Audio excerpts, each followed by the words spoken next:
মুক্তির আগে সিতারের জামিন পার নিয়ে সমালোচকদের খুব একটা উচ্চাশা ছিল না। ছবির অগ্রিম টিকিট বিক্রির অবস্থা ছিল খুবই খারাপ।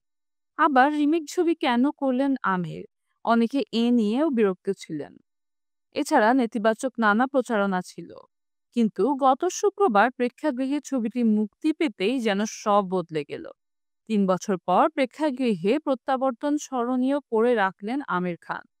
মুক্তির আগে নানা কথা প্রচার হলেও শুক্রবার ছবিটি দেখে দর্শক ও সমালোচক উভয়ই পছন্দ করেন। ছবির কথা মুখে মুখে ছড়িয়ে পড়ে।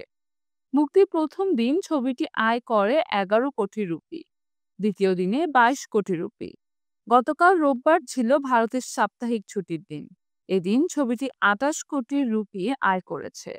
সব মিলিয়ে মুক্তির পর প্রথম ৩ দিনে ছবিটির আয় ৬০ কোটি রুপিরও বেশি। ধারণা করা হচ্ছে ৫ দিনেই ছবিটি ১০০ কোটি রুপির ক্লাবে প্রবেশ করবে।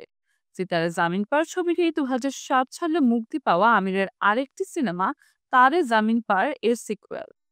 একটি স্প্যানিশ সিনেমার এই হিন্দি রিমেকটি পরিচালনা করেছেন প্রসন্ন।